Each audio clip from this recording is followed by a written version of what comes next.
Jai Guru, everyone. Jai Jai Guru. Jai Ma.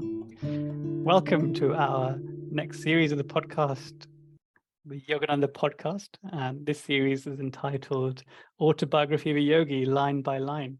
And this is the introduction episode. So I want to introduce what this project is. And I've got three of my accomplished guests with us, and we'll introduce those as well. So firstly, let's talk about what this podcast is. This is going to be a deep dive analysis of our most favorite book, the book by our Guruji, Paramahansa Yogananda, and it's entitled Autobiography of a Yogi, one of the spiritual classics, which if you're on this podcast, no doubt you would have already known about it.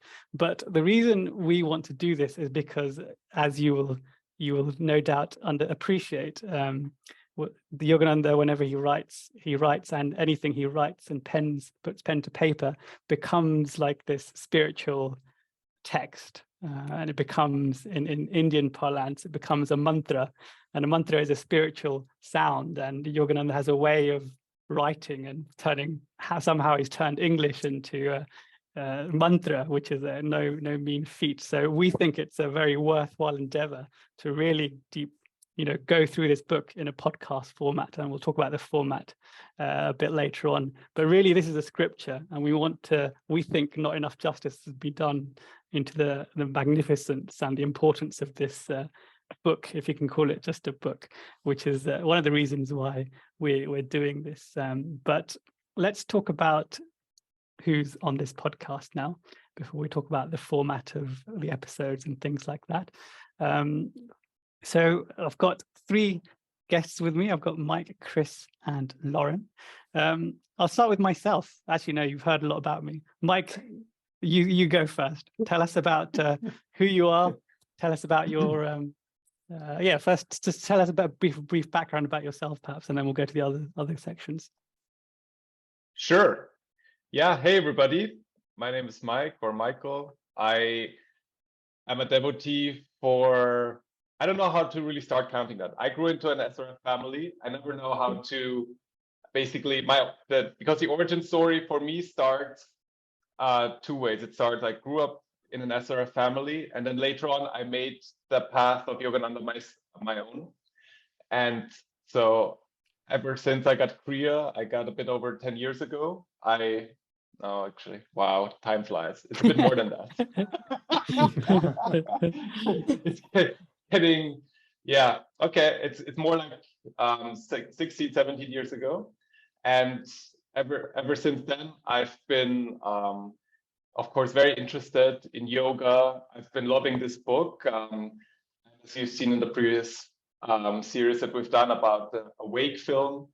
And also increasingly trying to serve Guruji in certain ways, spend more of my life dedicating it to him. And so I try to always serve at the centers where I live near. And I'm also very happy to be on this podcast. Thank you, Mike. Chris and Lauren, if you don't mind, I'll go next. And there's a reason for that. So I've been, my name is Priyank. I've been on the path for 15 years, a Kriya Ban for maybe 10 years. We all know each other through the London Centre of Self-Realization Fellowship. So yeah, 10, 15 years. And I also serve at the London Centre in various capacities, as long as with this project, this Awake podcast, not Awake podcast, this Autobiography of a Yogi Line by Line podcast is part of that, really, that service that we're doing. So yeah, that's a little bit about me. Chris, you go next.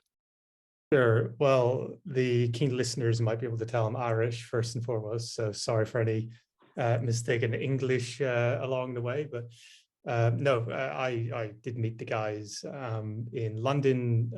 Lauren and I have yet to meet in person, so this is partly why we love doing what we're doing so much, because we can kind of come together digitally and share our love for Guruji and his teachings.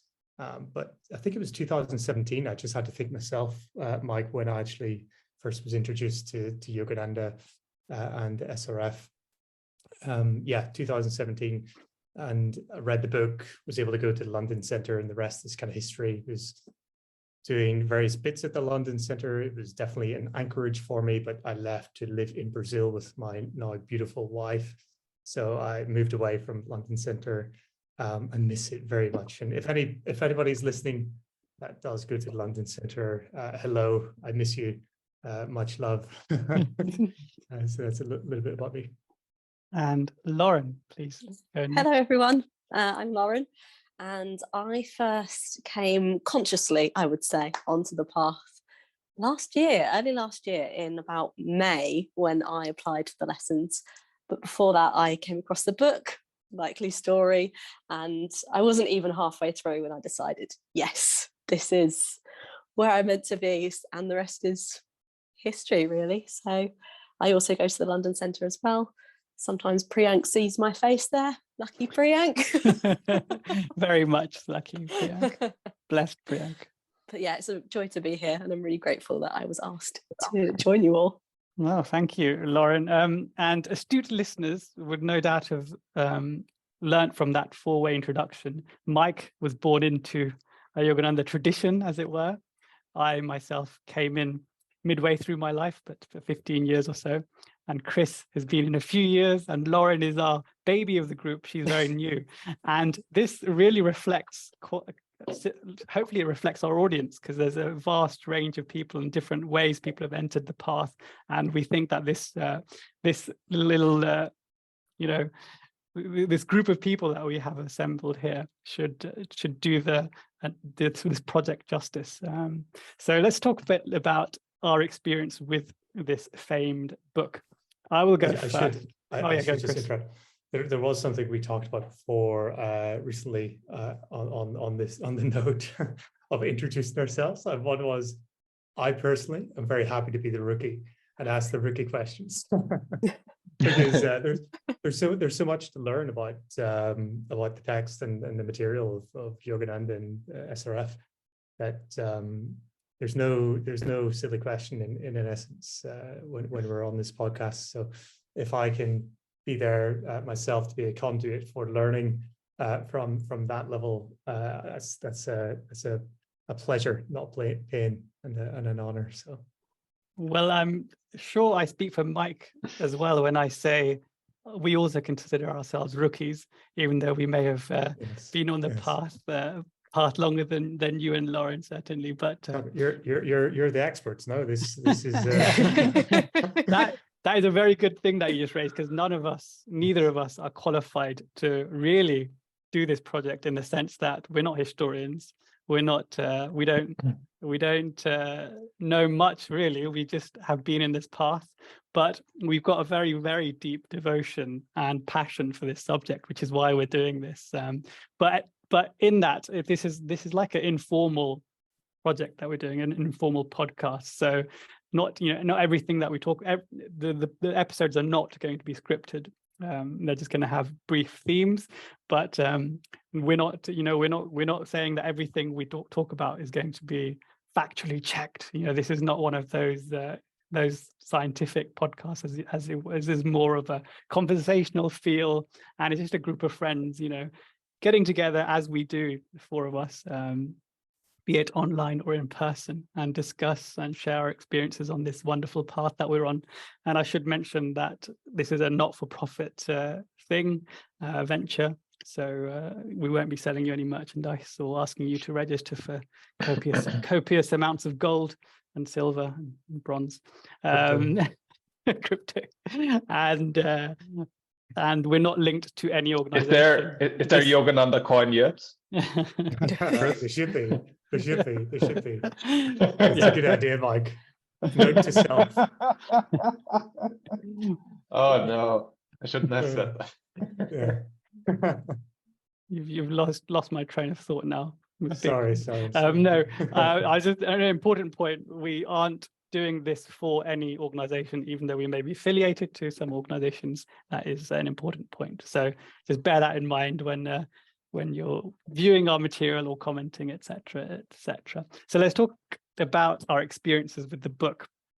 I will go first, and this is the first my first copy of the Autobiography of Yogi, and I don't know if you guys have seen this, and YouTube listeners, YouTube viewers can see that I'm holding up my book, which is about 12 years old, and it's got it's not, it's 18 years old. Apologies, 2004.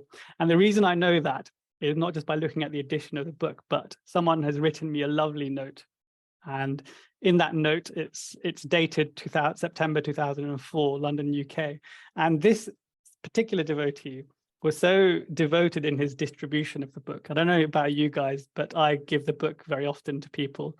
But I always wonder, should I write something? Should I say something about the book? Should I just give it? Or should I, there's ways of doing it. But this particular devotee, and his name's Raj, he wrote me a lovely message about why this is no ordinary book. This is, this is the book that is going to change your life, and it has.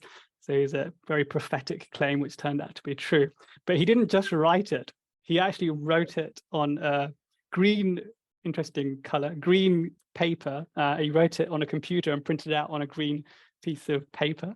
And so there's quite a lot of commitment, isn't it? I don't know if you guys have done that. Certainly, I've tried to follow that lead by I write on a post-it note. That's as far as I've gone. But yeah, that's so in 2004, someone gave me the book, and what happened. And I was at university at the time, and very spiritually hungry. I was scouring any and every spiritual parchment that I could find, much as young Mukunda used to. And I was at the time actually going to India to spend the summer in India, looking at various ashrams and things like that. And this person, Raj, if you're listening, you gave me the book at the perfect time, because that was my companion as I was on that path. And I was going around all these different spiritual places, and I had everything I needed in my hand. And it was only about probably a year later that I formally accepted Guruji as my guru, as Paramahansa Yogananda as my guru. So it was quite a nice way that transpired. But that's me. Mike, do you want to go next? Tell us about your experiences with this book. Sure. So my story has a very different vibe to it, okay? Because the whole vibe for me to learn Yogananda was, if you learn something, if you get something from your parents, or your parents are trying to instill something in you, it's not always like that, but my initial reaction was rejection, because parents are lame, right?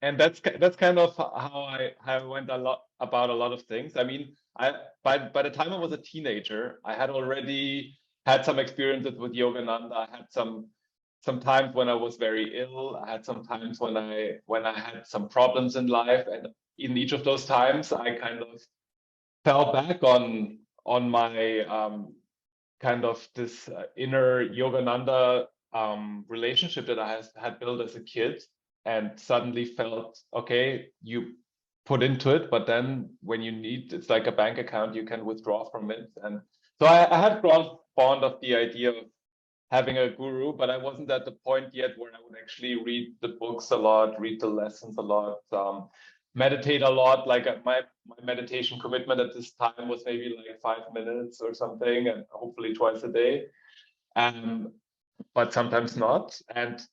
And that's where I was at, okay? And then I was in the United States with my mother, and she went to the Lake Shrine retreat, and I went as well. And I don't know, like I was a teenager. I would have rather gone to Disneyland than to Lake Shrine retreat, to be honest. But I was happy to do that, and there was like a guided retreat with a monk. It was very nice, and I had a lot of free time in my own room there, and there was the Autobiography of a Yogi, and I was like, let's do it. Like because I've heard of certain stories and I've read bits and pieces of it, but I've never really read the book. And so I just went for it, and in those, I think like 3-4 days, I finished the whole book, because it was actually really hard to stop myself. It was really interesting reading it, and after I had read it, suddenly a lot of things they had make sense. The whole origin story of Yogananda is so relatable, like him as a kid, him also revolting a lot as a kid, him finding his way to God, and how God is like steering him through the battles of his life, and the relationship to his guru, and yeah, and that kind of like those 5 days, they kind of transformed my whole relationship to SRF and made me become more sincere. And yeah, I would say this was, and that's why I'll always remember it. That's the time when I first read the book cover to cover, and since then, many more times. You've recently bought that limited edition. I did. Lovely bound. What was it called? That bound, that well bound. Let me get it. He's gonna go get it. But you know, when Mike just said parents are lame, what I took from that is, you know, when parents force you down a certain spiritual path, i.e. their own religious views, that's the lame element, and certainly I experienced that. Yeah, Mike is now holding up that beautiful edition of the Autobiography of Yogi, the latest edition. Wow. Look at that, beautiful. Nice. golden leaf edging. Wow, look at that. Chris, tell us about your experience with the book, and don't presume people have listened to this story before. Tell us the story. Sure. So I'm sure Mike's parents were pretty glad they brought him along to Lake Shrine. But it was the straw that broke the stubbornness in Mike. So my experience really was 26 years of being agnostic, essentially, with the concept of God, with spirituality. The background really is, and I've told this before, but the background really is my mum and dad come from different backgrounds. In Northern Ireland, this is very contentious, Protestant, Catholic, big divides. But I was raised Protestant, and I remember 6 or 7 years of age, or maybe slightly older, seven or eight. I went to the minister and said, "Hey, this isn't for me. I'm not interested. All we do all day is talk about football, and I don't really like football. So, you know, I'm out." And the minister was like, you know, "Sure, okay, see you next week." I told my mum that I wasn't going back. She thought I was going to be a Catholic, and that wasn't going to go down either.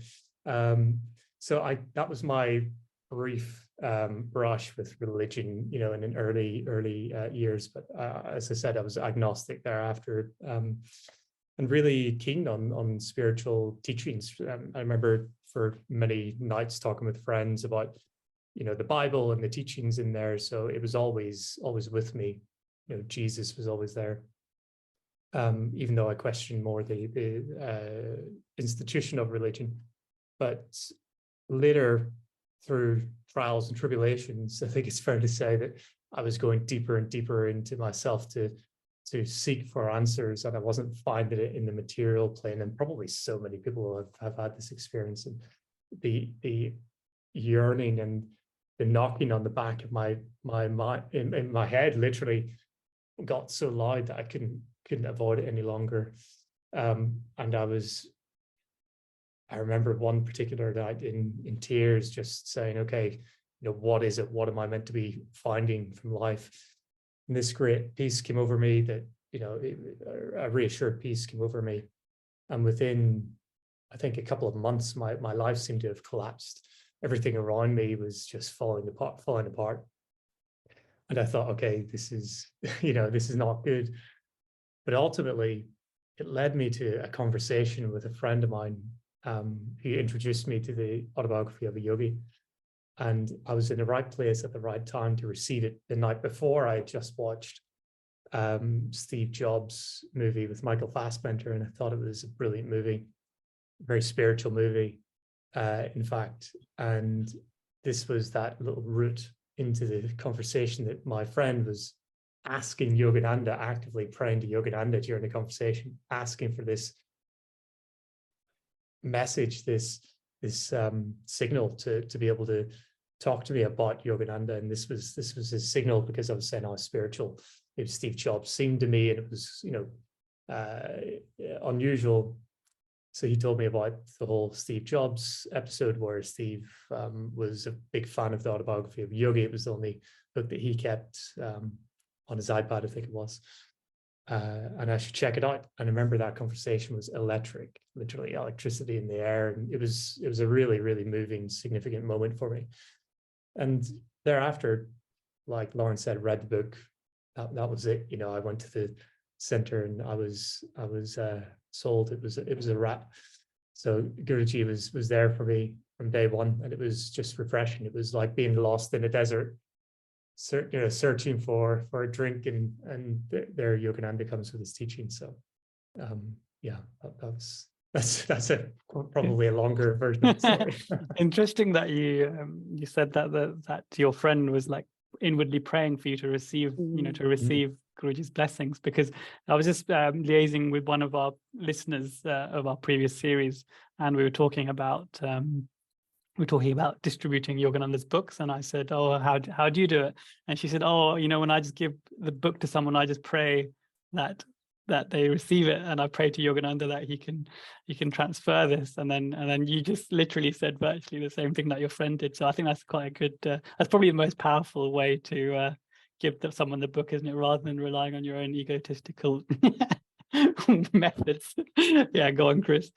Yeah, it's something that I think I wouldn't say I struggle with, but from time to time, if I think the opportunity might present itself to mention something about the SRF or mention about Yogananda, it can be really tricky. It's a very delicate thing, because Yogananda himself, and we've talked about this in the previous season of Awake Minute by Minute, is that you shouldn't necessarily expose yourself too readily to the world when it comes to the teachings, certainly of yoga and Yogananda, if you're early on the path, because it's just planting that seed, and you need to protect that, to let it grow. And that analogy is certainly appropriate for this. So yeah, running around shouting about Yogananda probably isn't going to be the right move, but Yogananda will bring people together. And one thing just to add on this before we move on is that happened with my father-in-law, and it was a really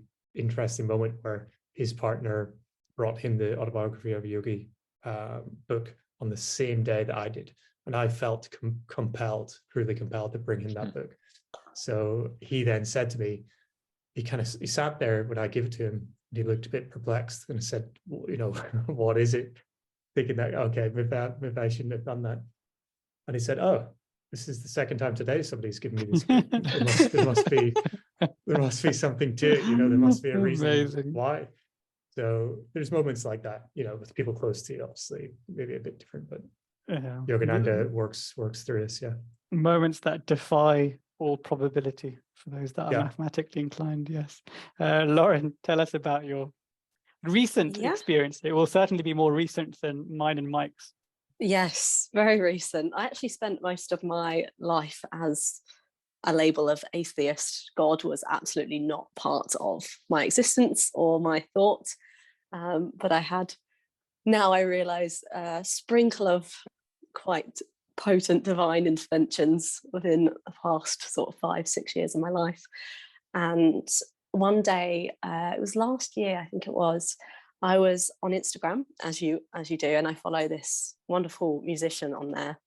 And in the background of one of his videos that he was doing on his stories was this book, and it was orange, and something about it was like this magnet. I was like, whoa. So I quickly put my finger on the screen, I screenshotted it, I zoomed in, and I couldn't work out what was on the writing. I didn't know what it was called. So I started frantically Google searching. I had to find out what this book is. I didn't know what it was, but there was something in me that was compelling me to absolutely find this out. And I could see maybe it was autobiography of something. Anyway, eventually I found it, and I knew instantly that that was the book that was on his shelf.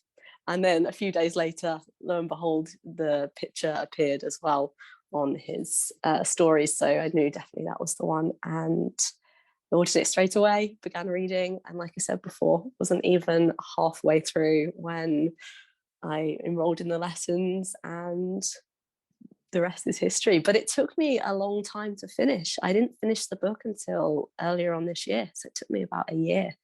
I really wanted to digest it and take my time, so it took me a long while, but I'm glad I did. I'm glad I really took that time to drink in the words. So yeah. Chris, in good preparation for this project, yeah. Yes. It, yeah. Mike. Yeah, the word digest makes a lot of sense with that book, because I read it cover to cover in like 3-4 days. But then the next time I read it, I was like, really, that's in there? It's like it's so packed with content that it's really hard to grasp it all the first time.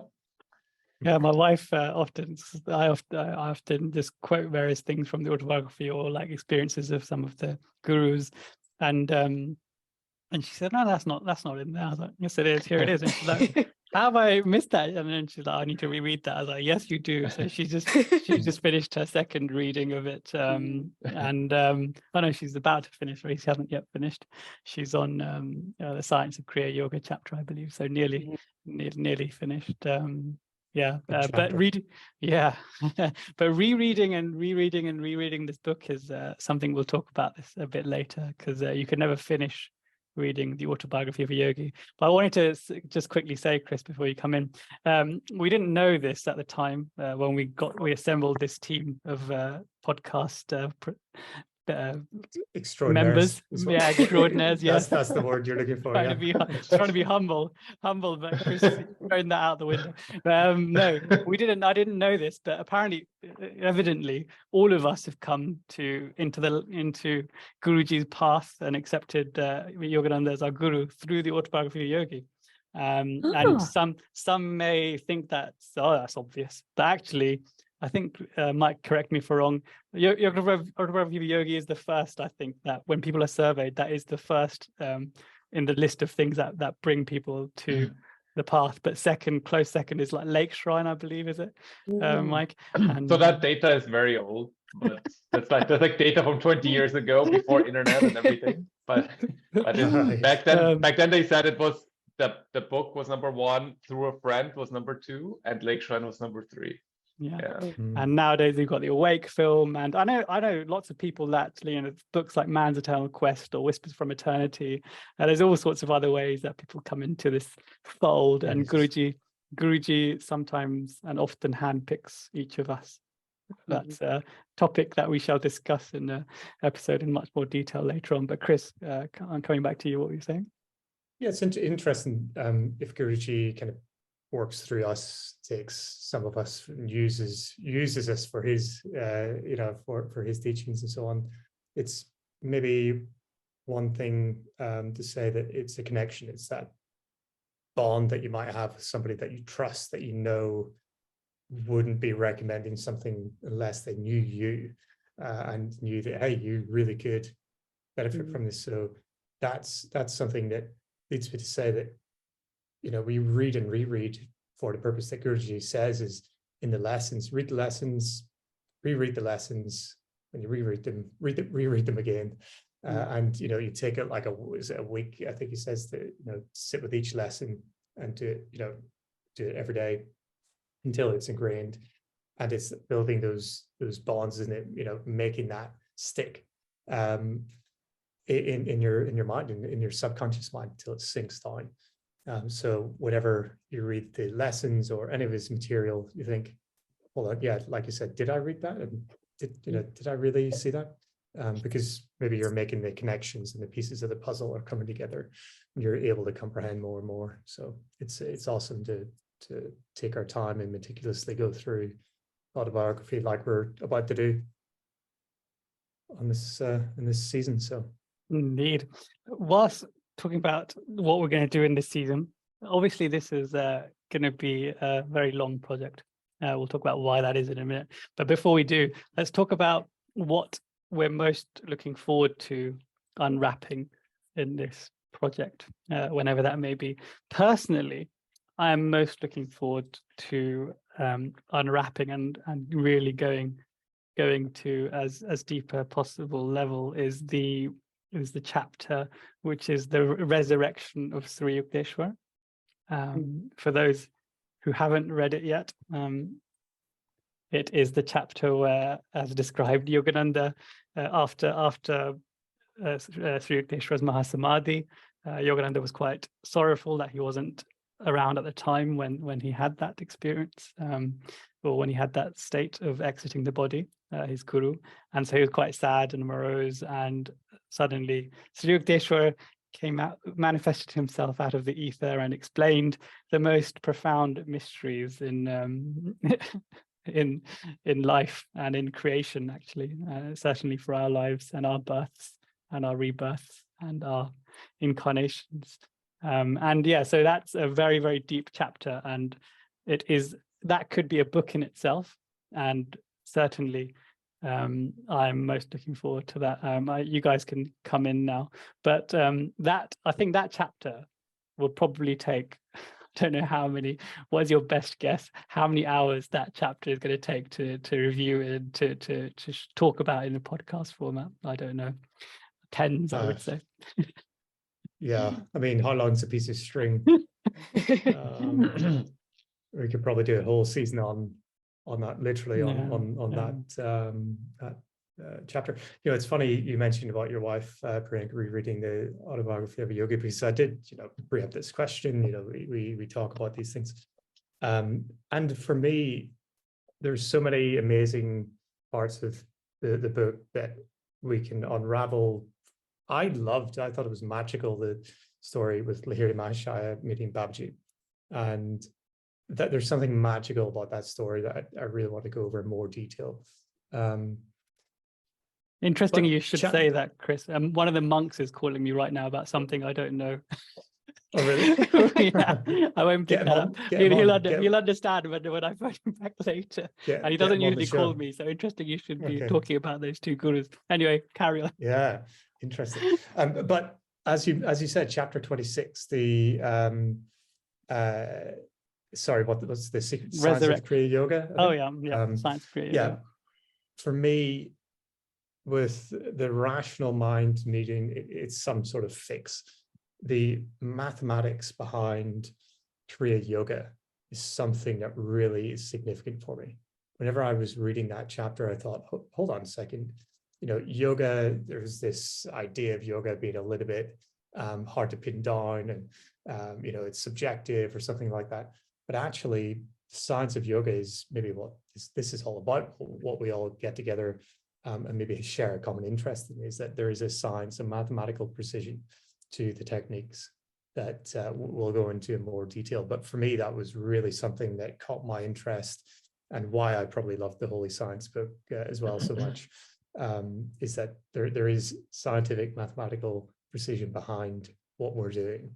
So that's objectively a case, and maybe one day science will catch up to be able to prove what Yogananda was saying. And maybe we'll do that in this podcast. You never know where it may lead. Guys, listeners, in case you haven't noticed, we have a very loose agenda, and we do tend to go on tangents. And this is what will probably happen in this project. We have no idea where it will lead, but we do have a vision, as it were. Yeah, Mike? It's really hard to say which topics are like the most interesting ones, or the ones where we have to go in the most. But surely as a kid, I was mostly interested in all the technology that he mentioned. Like he talks about Jagadish Chandra Bose, right? And the Bose frescograph, where he I think he looks like what does he look like? A plant, and he sees it grow, right? He takes a look at the plant for like 5 days, and then he slows it down or speeds it up, and then he sees how it actually moves, and then he adds some chloroform, and happy to do that. Yeah. Mike, trust you, Mike, to pick the scientific element, the technology element. That's in keeping with your personality, as listeners will get to know. Absolutely. More recently, I got more into this kind of, I love the whole Kriya origin story that also Chris just mentioned, and the whole Babaji, and when the scene when like Babaji and Mataji come, and then he promises that he'll stick around. And you're giving it all away, Mike. People I assume people surely haven't read that bit. I assume I assume Disclaimer. people have heard of that one. This is a good Yeah. point, actually. There will be spoilers. No spoilers. There will be spoilers. If you haven't already read the book, we suggest, at least for the podcast episode that we're going to discuss, you read that before you. But that is not to say we might not talk about a section that's in 4 more chapters time. We will certainly be jumping if it's relevant to do so. Lauren, tell us about what element you are most looking forward to unwrapping. I think for me it's twofold. I'd say anything with Babaji really is genuinely always invites a sense of igniting fire in me. So any chapter with mention of him to me is going to be quite exciting. But I think in general, just like I said to you before when we were talking about this podcast and bringing it to life, just getting to that truth behind each of those words and each of the lines that he's saying, I think, because that's really what we're trying to do here, isn't it? We're trying to bring that further to life if we can. I mean, it already has a life of its own, but yeah, really exploring the depths of what he's trying to teach us in each word. That to me, I'm really, really looking forward to. Very good, very good. Thank you, Lauren.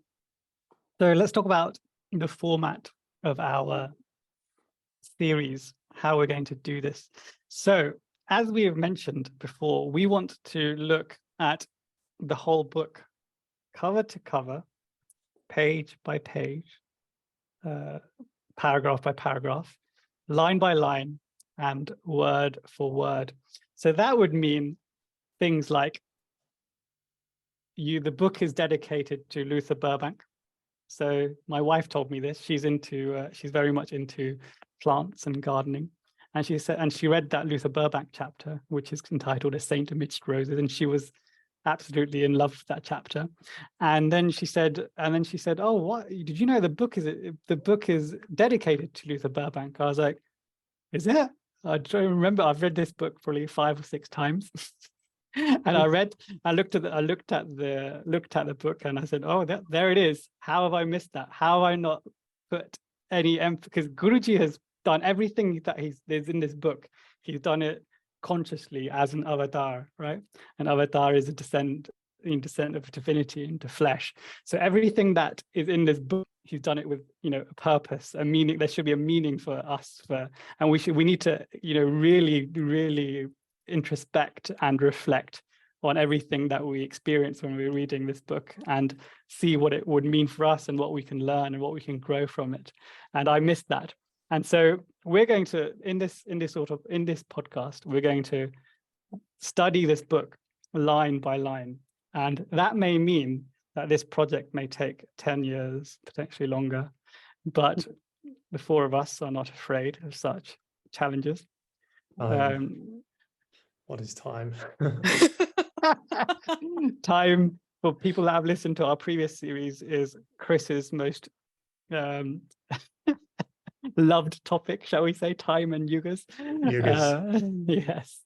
So that is, and just to give you some more context, the first chapter, this is even before talking about the cover, and there's all sorts, before you even get to the first line of the first chapter, there's probably 20 pages, and I don't know how many episodes it's going to take us to delve into those previous pages. But the first few lines of the first few paragraphs, the first paragraph talks about the search for that concomitant disciple-guru relationship. Now, you could write a book about the guru-disciple relationship, and Guruji, in his infinite divine wisdom, has made this the first line of the Autobiography of a Yogi. And there's obviously something deeply significant in that for us, right? And I'm really going to enjoy exploring why, what it means that is the first line in the book and how he's worded it, and what we can take from that, and which other writings Guruji has about this topic, because often actually Guruji mentions some certain things, and then there's other talks or other books where he's talked about it in infinite more detail. Like, for example, he'll talk about Krishna and the Bhagavad Gita, and and then we will read various parts of that in the Autobiography of Yogi. But then if we scratch beneath that surface, for people that don't know, there is a whole 2-book series called God Talks with Arjuna, and that is Guruji's commentary on the Bhagavad Gita. So if you were to stop at that point, where that reference is made, the Bhagavad Gita, where Guruji mentions a specific, verse, and went to read that verse. If you did that for the whole book, I think I dare say this podcast might take lifetimes. But let's not go there. I'll scare all 3 of you and viewers and listeners. But the second paragraph is about the Christ, his own path to a Christ-like sage, and he talks about, obviously he's talking about Sri Yukteswara there, but he talks about, for example, ancient civilizations from Egypt to Babylonia and how India compares. So that is, the fact that that's second paragraph. So he's really bringing home the importance of India's true spiritual wealth, and that is a topic that deserves a lot of reflection, shall we say. And then he talks about his first memories of being a yogi amidst Himalayan snows, but this is when he was in his childhood. And I don't want to go into the first episode of our podcast, not first, but first chapter episode of our podcast. But you can see now, hopefully, what we intend to do, what we intend to uncover, and how we intend to do it. Because this, as we've done it in this episode, where we've talked about various things and shared our experiences and reflections and quoted other elements of Guruji's teachings, etc. That is, it's essentially exactly what we will do in this series. But again, as I say, it may evolve, and we're open to that evolution, shall we say? And I think I've covered most of what our format will be. So, for example, if we were to just talk about the first 3 paragraphs in an episode coming up, then in the description for that podcast, we would entitle it Chapter 1.1, for example, and the 1.1, the first element of that would be, I'd describe in the description which elements of the autobiography we're talking about. And that will hopefully then allow some flow and continuity for people to come dip in and out of podcast episodes if they want to actually go to something that's of specific interest, as it were. So that's that. But Mike, tell us where they can find us, how they can view us, etc. Yeah, so I first want to, a lot of our viewers, they will have watched our past series of Awake, and the same channels that we used before, we will still be using. Yogananda Podcast, at Yogananda Podcast on Instagram, Yogananda Podcast on YouTube. Those are our 2 outlets that are very beloved. And then, of course, we are also on Facebook. You can find us there. And we will, of course, share all of the links below. And if you want to listen to the podcast, we publish it on Apple Podcasts, Google Podcasts, Spotify. And if I missed one, I think we have one more podcast outlet, but basically wherever you get your podcast from, you will find us, Yogananda Podcast, and you will find the series as our season 2. Season 1 is about the Awake movie. Season 2 is about the Autobiography of a Yogi. Chris, people may not know what our season 1 was. Tell them about that project. Sure. So I guess if you have time, do check out our be sure to tune into this season. But if you do have time, there's about 100 episodes, which I guess are on average over 1 hour, maybe 70 minutes long each. Listen to it on ×2 speed, recommended hashtag, but 1.5. yeah, 1.5, yeah, 1.5. Yeah. 0.75. Come on, I want to really absorb everything. That's torture. No, we do have a lot of great episodes there. Do check them out. We did it a minute by minute analysis of the Awake, A Life of Yogananda film. Now that is about 80 minutes content there. So there's roughly that of episodes, and then there's at least 10 episodes of special guests that we had. So we had lots of amazing guests. Do check those out. Masvidal, Professor Clooney. There's lots of people who were actually in the documentary. They came and graced us with their presence on the podcast. So what else? There are lots of guests that joined us throughout the time. So it's not just us. It was just us three on that project, myself, Priyank, and Mike. And Lauren was on there at least twice, I think, actually, Lauren. Right? I was. She graduated. Yeah. She was an undergrad at the time. Now she's graduated to become a permanent member of the panel of professional the podcasters. Yes, exactly. Your humility's slipping here, Priyank. Yeah. It didn't last long. The facade. So yeah, we had lots of guests of young adults and all the rest that joined us on there. So it was a great experience for everybody. Great insights. Do recommend checking it out.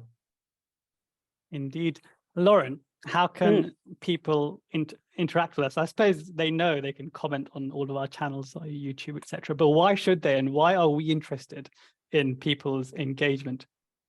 Well, I think also Yogananda, he did express how important it can be to have that fellowship with other devotees and those who are maybe perhaps joining on the path. And I think that communion is really quite important in furthering our own spiritual development. So if you do feel that you want to share something with us, we would actually genuinely love to hear it.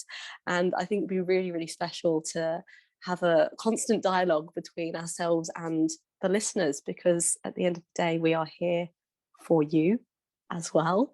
So do comment. We would really love to hear from you, not to sound like a YouTuber here, but comment below. Smash that like button. For those of those listening, we're pointing below, like too bad. But no, do send us a message on any platform that's most relevant to you, and it'd be great to hear from you.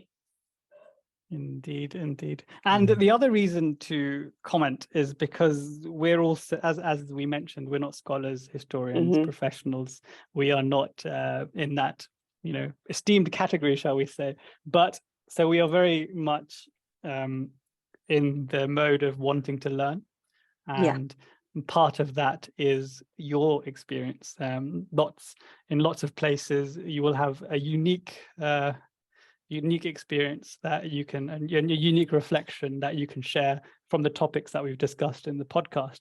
And if that comes about, we would love to hear about it. And we're partly doing this. One of the biggest benefits of doing this, before it was a different project, it was about marketing and things like that for the London Centre, but now it's become something much more profound spiritually for us, for me anyway, in that it's really become linked to my growth in my understanding and my my reflections on Guruji and how I interact with his teachings, much more so now than I ever did before, and that is much more enriched through your lovely participation.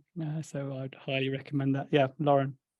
On that, I was going to say, if any of you listening, if you want to comment and tell us how you found the book and how you came to be in interaction with it, that would be really lovely to see and to hear about. So yes, do feel free. Very good point. Chris, sorry. And to add to that, don't think if you are following and listening that you can't comment on something from a previous episode and previous minute or chapter that we're not going to go back and cover and comment on, but we will absolutely. So if you want to comment on something that's happened before, totally fine. If you want to comment on something that's maybe to come, totally fine. We're keen to mix it into future episodes. Mike? And there are no dumb questions. I mean, there are, but not really. There is basically a real science out there, and all of us are just people who we care a lot about Yogananda and we have deep devotion.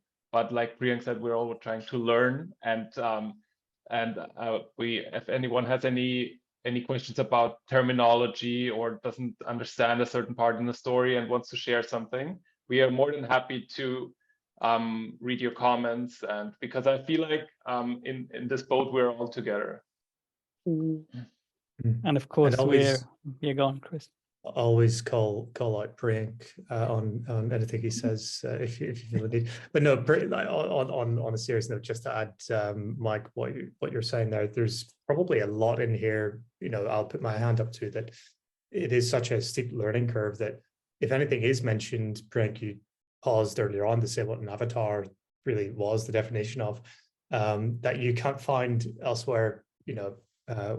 The guys might know, not me necessarily, but we would like to know, because if we do glaze over something, it would be great to go back and maybe define it and expand on it, because then we all share and learn. Mike, as you said, we're on the same boat. So I love how Chris is really playing the amateur rookie card when really he's not that in any way. Yeah, and it also yeah, and also feedback and suggestions, because it was actually only through feedback that we're doing this current series. We were going to end it. Our intention was to end it at the previous series and go on to pastures new, split ways, part ways with that big, with that big suitcase of cash that we made from all our advertisers. No, just kidding. So yeah, but people said, why don't you, people commented on why wouldn't you do the same thing for the autobiography, and we said, wow, that's a very interesting idea, and we were grappling with what that means, because it's no small undertaking, and as I'm sure our previous listeners will appreciate or understand, we don't do things on our, three of us, and Lauren now joining us. We're not going to just jump into a project like this with the intention to try it and leave it. We're very much committed. So hopefully you can join us on this committed journey. Mike? Yeah, when you said suitcase of cash, it reminded me, we should remind also everybody that we're not, this is completely not for profit. This whole operation, we're not collecting any money on ads, and we really see this as a service to the community. Yeah, indeed. We were speaking to some people, some senior people in some organizations from Yogananda, and we were saying that essentially we're doing this as a service to Guru, because there's a space in this area that isn't filled right now, this space of the fellowship, the informal fellowship that certainly during the pandemic times, the COVID pandemic times, that was certainly something people really missed out on, and this podcast was actually born during that time, and those benefits can be had even post-pandemic. People live far away from SRF centers and Yogananda centers and meditation centers and yoga centers, but they really crave, we've had this feedback, they really crave this fellowship and this lighthearted conversational tone that you may have with a brother disciple, but if you don't have the opportunity to have that anymore for whatever reason, then this podcast is for you. So bibliography.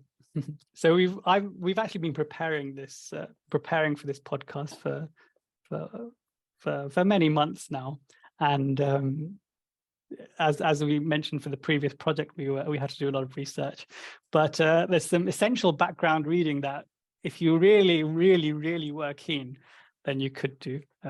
So up to now, I've read multiple biographies on Yogananda, and they scale from like very devotional to very analytical and historical significance type of thing of Yogananda's arrival to the spiritual scene in the world.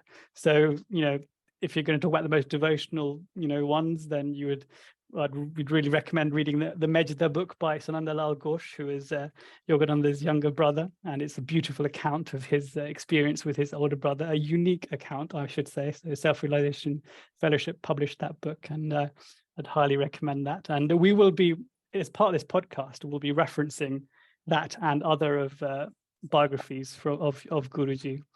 And draw out little stories and experiences that aren't in the autobiography, perhaps, but Yogananda may just mention them, like his experiences with his siblings. He's mentioned that a few times in the earlier chapters, but there's sometimes a whole host of detail that's in like the Mejda book that is relevant, but people may not have got around to reading yet. And hopefully this podcast will inspire you to go in that area, because there's lots of good stuff in there. Another book is Yogananda Sangha.